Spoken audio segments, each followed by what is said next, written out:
المشاهدون الأكارم، طبتم وطابت أوقاتكم أينما كنتم بكل خير. نشرة الأخبار نقدمها لكم من الفضائية الإرثية، نستهلها كالعادة بأهم وأبرز العناوين.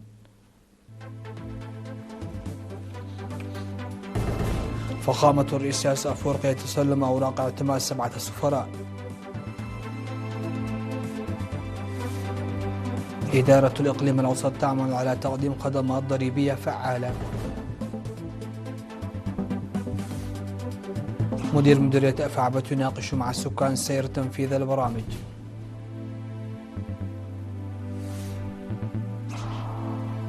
طهران تعلن إعادة إغلاق مضيق هرمز وعودة الوضع إلى حالته السابقة. أستراليا واليابان توقعان عقودا لصفقة سفن حربية. والرئيس الكوبي يؤكد أن بلاده على أهبة الاستعداد لهجوم أمريكي محتمل. أهلا بكم.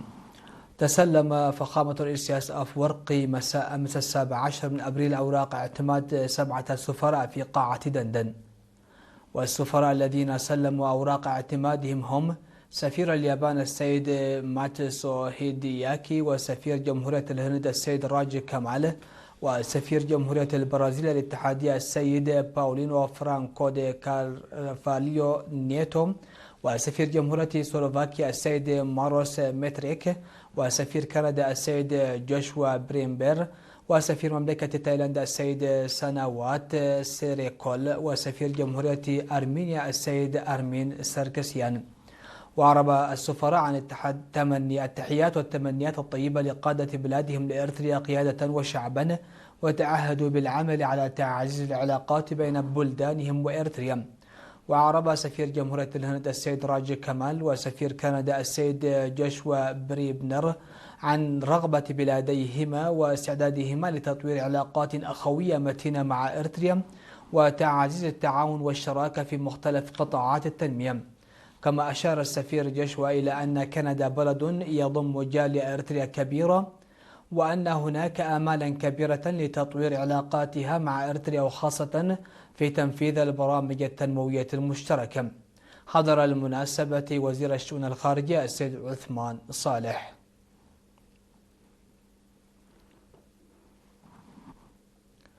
أكدت وحدة الإيرادات الضريبية في الإقليم الأوسط أنها تسعى جاهدة لضمان تقديم خدمات فعالة ومجدية. وصرح مسؤول الوحدة السيد هابتي يعبي لوكالة الأنباء الإريترية بأنه بالإضافة إلى تقديم الخدمات في مبنى إدارة الإقليم الأوسط، تعمل الوحدة أيضا في مواقع مختلفة مثل بيت قرقيش وفروبيا والنقل البري وغيرها بالتعاون مع شركاء العمل. وأضاف السيد هابتي أن الجهود تبذل لتشجيع السكان الذين لم يسددوا ديونهم لسنوات عديدة على السداد، من خلال إرسال معلومات إلى إدارة المنطقة التي يقيمون فيها، وأنه يتم توفير المعلومات التي يحتاجها متلقو الخدمات من وقت لآخر، حثا على ضرورة تصحيح التباطؤ العرضي في الدفع من جانب الورثة. وحث مسؤول قسم الخزانة في الوحدة السيد حقوس كحساي العملاء على تقديم مستندات متكاملة للحصول على خدمات فعالة. عقد مدير مديرية أفعبت السيد أحمد محمد نور رجب اجتماعات مع السكان في الفترة من 14 إلى 17 من أبريل لمناقشة سير تنفيذ برامج التنمية خلال الربع الأول من العام 2026. وأوضح السيد أحمد أنه تم إجراء دراسات لمعالجة نقص مياه الشرب النظيفة ومشكلة ضعف خدمة الهاتف المحمول في مناطق نارو أنس وكذلك قادم حليب وكبكب.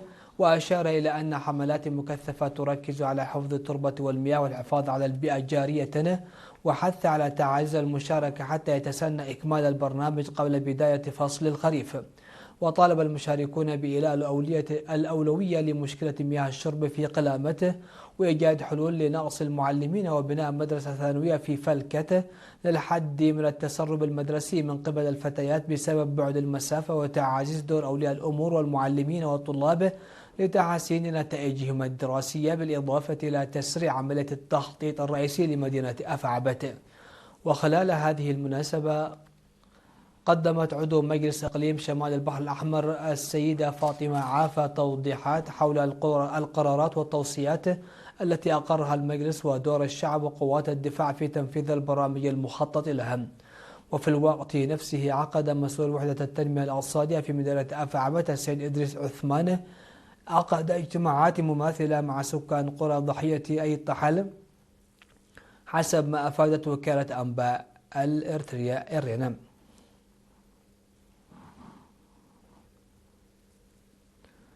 عقدت اليوم 18 من أبريل في مديرية سرجقة ندوة للطلاب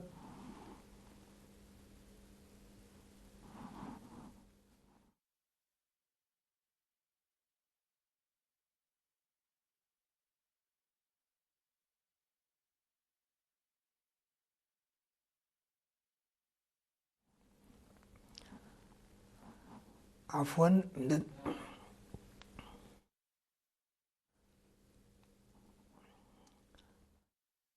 للطلاب حول التطور الشامل للذكاء الاصطناعي وآثاره.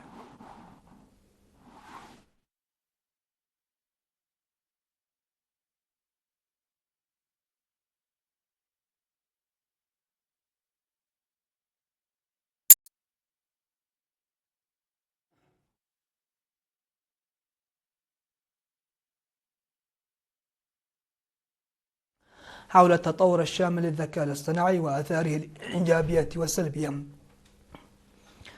وقدم الندوة التي حضرها نحو 700 طالب وطالبة من المرحلتين الإعدادية والثانوية يمثلون 9 مدارس الدكتور مدهني ماريقوس القادم من كاليفورنيا بالولايات المتحدة الأمريكية. وعرض الدكتور مدحني المفهوم العام للذكاء الاصطناعي والتطور الذي بلغه قائلا إن مقاطع الفيديو والصور والتسجيلات الصوتية التي ينتجها الذكاء الاصطناعي تجذب الانتباه لأنها معدة بطريقة تجذب المستخدمين وخاصة الطلاب. ومع تزايد عدد تطبيقات الذكاء الاصطناعي التي يتم تثبيتها على الهواتف المحمولة هذه الأيام، حث الطلاب على تجنب الاعتماد المفرط على التكنولوجيا وأن يصبحوا باحثين وقراء للاستفادة من جوانبها الإيجابية. وقال مسؤول خدمات التعليم في مديرية سرجقة الأستاذ مريح كيروس إن الندوة نظمت لرفع مستوى وعي الطلاب بمعنى الذكاء الاصطناعي واستخداماته وشرح جوانبه الإيجابية والسلبية. وحث مسؤول وحدة التكنولوجيا المعلومات في فرع التعليم بالإقليم الأوسط الأستاذ برخت كبرابه حث الطلاب على استخدام التكنولوجيا لتحسين أدائهم الأكاديمي دون التأثر بهذا الذكاء الناتج عن التقدم التكنولوجي. وقال المشاركون أنهم وجدوا أن الندوة قد عززت معرفتهم بالذكاء الاصطناعي وحثوا على الترويج لبرامج مماثلة.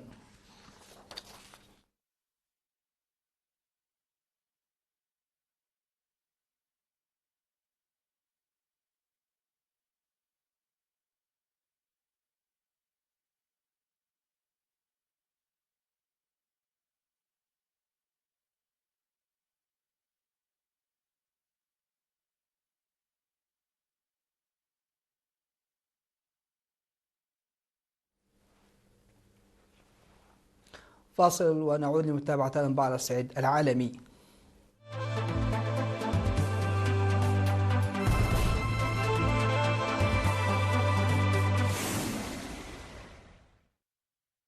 أهلا بكم. أعلن المتحدث باسم مقر خاتم الأنبياء في إيران إعادة إغلاق مضيق هرمز مرة أخرى وعودة الوضع إلى حالته السابقة، مؤكدا أن هذا الممر المائي الاستراتيجي سيبقى تحت الإدارة المباشرة للقوات المسلحة الإيرانية وخاضعا لرقابة مشددة. وفي وقت سابق قال الرئيس الأمريكي دونالد ترامب بأن الاتفاق مع إيران يمكن أن يتم قريبا، مضيفا نحن قريبون جدا من التوصل إلى اتفاق، وقال إن إيران وافقت على عدم امتلاك سلاح نووي وهذه أخبار جديدة.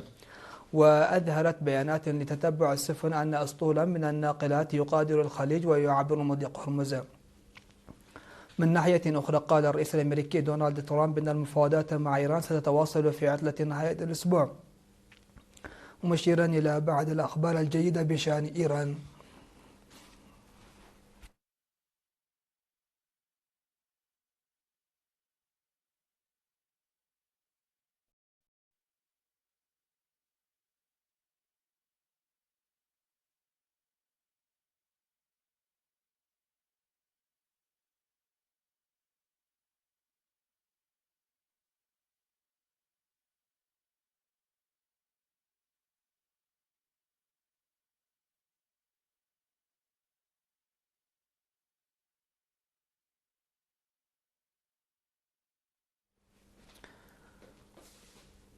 وقعت استراليا واليابان عقودا تطلق صفقة تاريخية بقيمة 7 مليار دولار أمريكي لتزويد استراليا بسفن حربية، وهي أكبر صفقة عسكرية لطوكيو منذ رفع حظر تصدير الأسلحة في عام 2014. وقال وزير الدفاع الأسترالي ريتشارد مارلس في بيان إنه ونظيره الياباني سينجزون وقع مذكرة تؤكد من جديد لالتزام الحكومتين المشترك بالتسليم الناجح للسفن الحربية. وتعزز الصفقة التي أبرمت في أغسطس مساعي اليابان للابتعاد عن السياسة السليمة التي ابتعبتها مع الحرب من أجل إقامة علاقات أمنية تتجاوز تحالفها مع الولايات المتحدة لمواجهة الصين. وستزود شركة ميتسوبيشي اليابانية للصناعات الثقيلة البحرية الملكية الأسترالية ب3 فرقاطات متعددة المهام مطورة سيتم بناؤها في اليابان اعتبارا من عام 2029، وسيتم بناء 8 فرقاطات أخرى في أستراليا.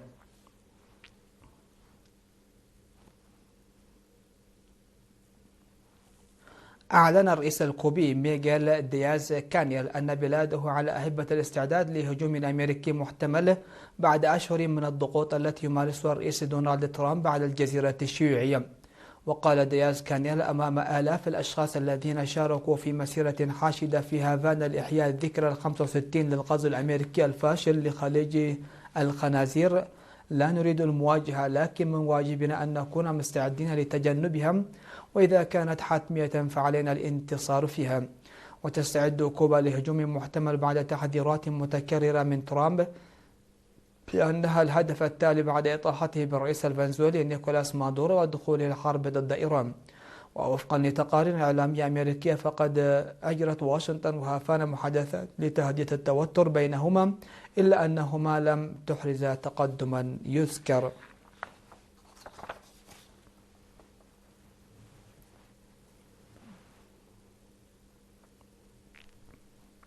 مشاهدينا، ختاما نشرت هذا المساء إليكم أبرز ما جاء فيها.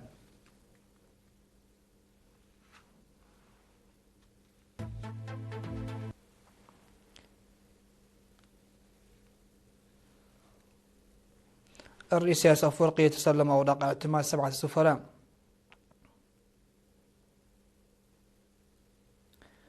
إدارة الإقليم الأوسط تعمل على تقديم خدمات ضريبية فعالة.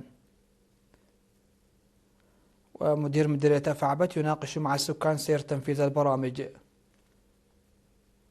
وطهران تعلن إعادة إغلاق مضيق هرمز وعودة الوضع إلى حالته السابقة. وأستراليا واليابان توقعان عقودا لصفقة سفن حربية.